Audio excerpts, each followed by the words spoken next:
Kontestan pemilu 2024 sudah banyak yang menebarkan alat kampanye di hampir di ruas-ruas jalan yang ada di Banjarmasin. Namun sebagian dari peserta pemilu tersebut memasang gambar yang terlihat muda, padahal umur mereka sudah tua.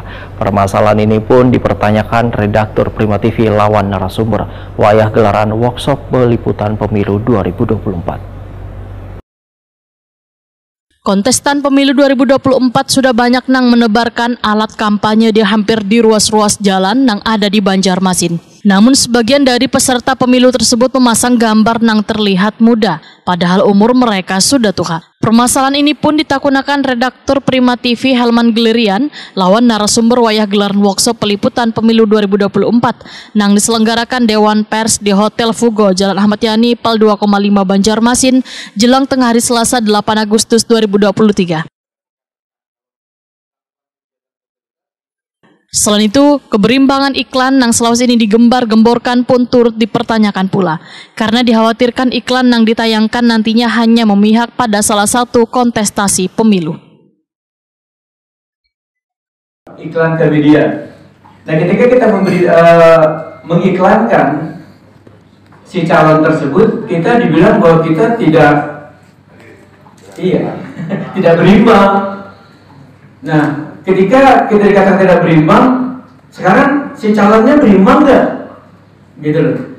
Ini berarti menggunakan kesempatan kata berimbang tadi untuk tidak memasang iklan, karena dia menggunakan kesempatan agar dia diliput secara gratis gitu loh.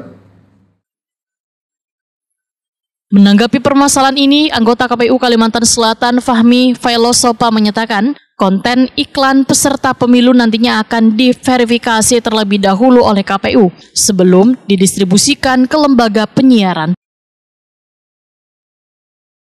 Menurut Fahmi Failosopa, batas pemasangan iklan kampanye di lembaga penyiaran televisi secara kumulatif 10 spot berdurasi paling lawas 30 detik saban harinya. Sedangkan materi iklan kampanye pemilu paling sedikit memuat visi misi program One atau citra diri peserta pemilu.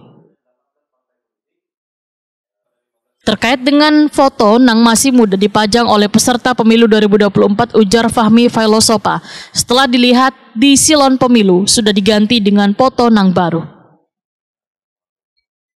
Ada salah satu peserta pemilu yang ingin beriklan, tapi modelnya adalah iklan layanan masyarakat, entah itu misalnya ajakan untuk memilih pemilih bersih dan seterusnya. Nah, ini bisa dilakukan oleh peserta pemilu, tapi lagi-lagi juga kontennya dan seterusnya melalui proses verifikasi oleh KPU dan juga difasilitasi oleh KPU.